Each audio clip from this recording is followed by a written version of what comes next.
Nous avons quitté la Guyane pour faire une courte pause en Martinique. Puis une escale d'une nuit à la Guadeloupe, où les plages impeccables et le coucher de soleil nous ont donné envie de revenir. Départ le lendemain matin aux aurores pour rejoindre l'île de Saint-Martin, presque en haut de l'arc antillais et à quelques encablures des sublimes Bahamas. Après 2 mois totalement dépaysants, revoir la forêt amazonienne et ses arbres gigantesques, Kourou avec son laisser-aller et sa douceur de vivre.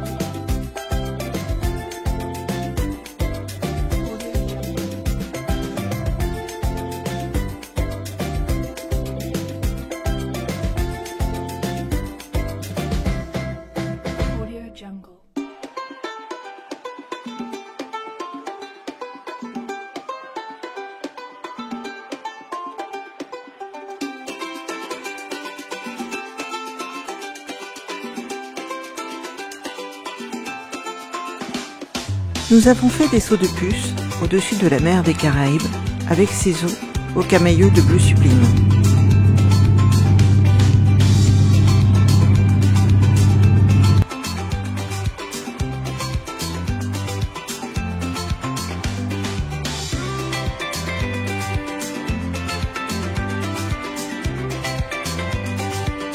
Nous sommes partis nous poser dans les îles, là où les plages de sable blanc répondent aux sonorités des steel bands et aux senteurs de rhum épicé.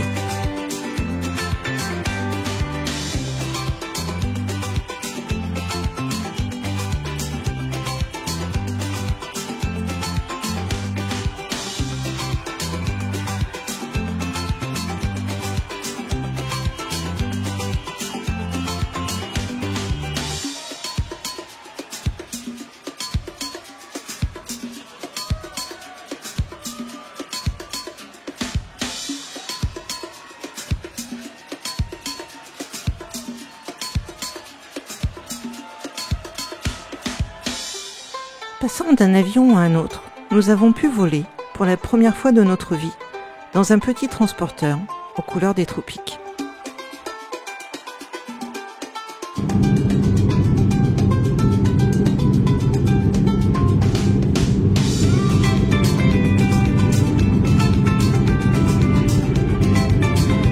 Un arc-en-ciel nous est apparu, pendant qu'au loin se laissaient deviner quelques îles perdues. Nous avons croisé de longues traînées de sargasses qui seraient, dit-on, la conséquence de l'utilisation abusive des pesticides et de la destruction de la forêt amazonienne au Brésil.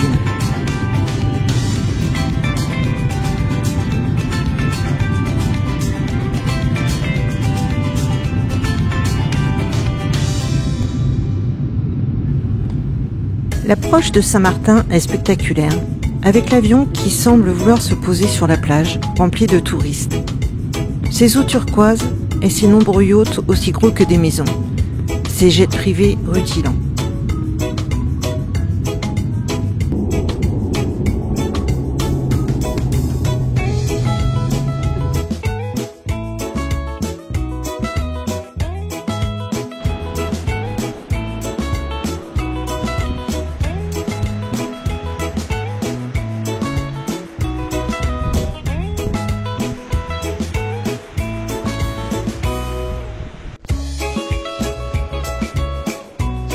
Depuis notre terrasse, nous profitons d'un panorama extraordinaire. Des aurores magnifiques et des couchants tout aussi spectaculaires. La plage et son arc presque parfait sont une invite à la balade et à la baignade. Mais gare aux vagues, qui en a rien de temps, pour mettre la tête et les pieds à l'envers.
L'île Épinel et l'île de Tintamarre sont les points de repos pour les navigateurs à la recherche d'un spot parfait pour planter leur ancre.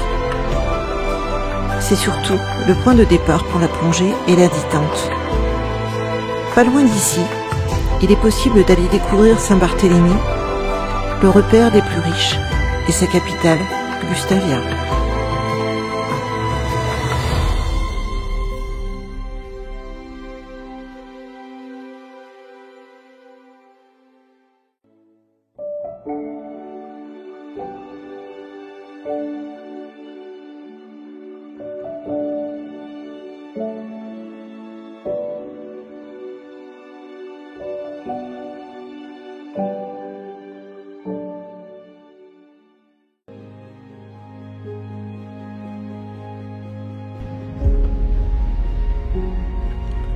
En 2017, l'ouragan Irma, troisième plus grand ouragan enregistré dans l'Atlantique Nord, avec des vents atteignant les 300 km/h, a violemment frappé les îles de l'arc antillais et Saint-Martin a été déclarée détruite à 95%.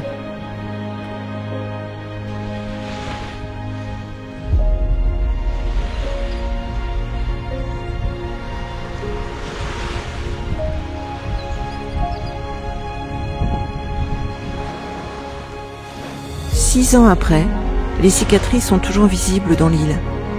Certains bâtiments sont restés en ruine. Pourtant, à cet instant, tout est si paisible qu'il est difficile d'imaginer le déchaînement de violence.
Sur l'île de Saint-Martin, 10% du massif corallien a été détruit.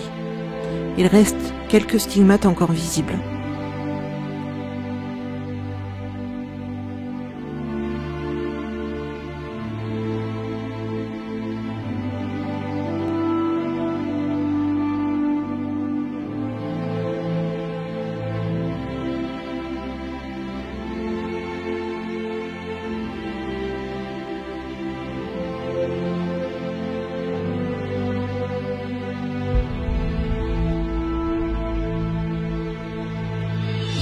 La pointe de la baie est majestueuse et la houle qui vient se fracasser sur la roche, dans un bruit assourdissant, jaillit par endroits en geysers furieux.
Nous sommes partis explorer le monde marin. Les eaux caribéennes sont propices à la vie marine et si elles ne sont pas troublées par les remous, il est possible d'y découvrir une multitude de poissons multicolores et de trouver amusant le contact avec quelques-uns des plus curieux.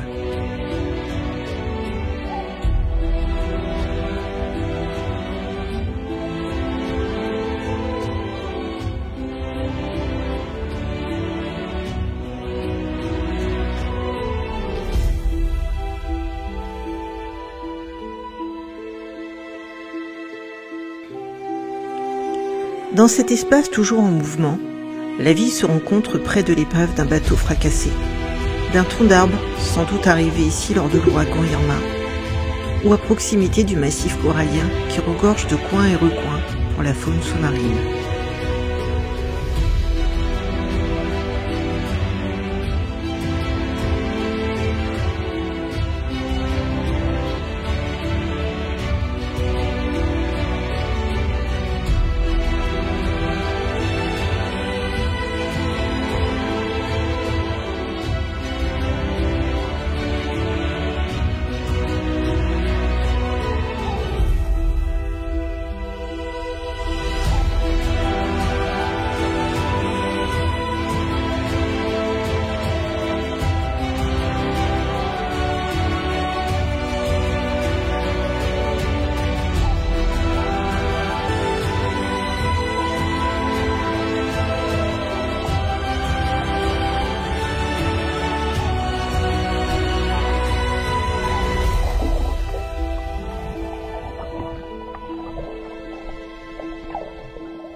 La lumière du soleil modifie notre perception de ce monde liquide à mesure que nous progressons. Les bleus éteignent la teinte des poissons, alors qu'un rayon de soleil, différent des autres, magnifie la faune qui s'épanouit ici.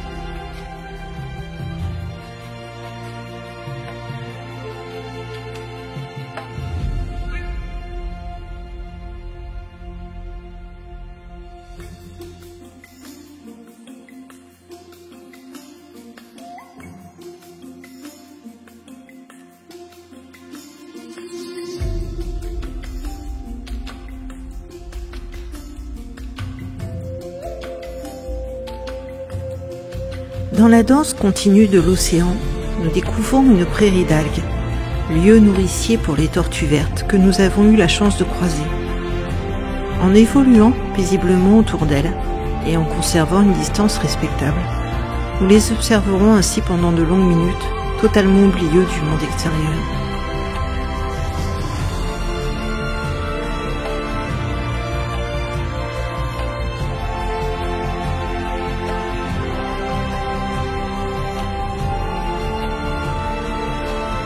Nous nous sommes dit qu'un jour prochain, nous aurons la chance de faire découvrir à nos petits-enfants ce monde magique et si mystérieux, si fragile aussi.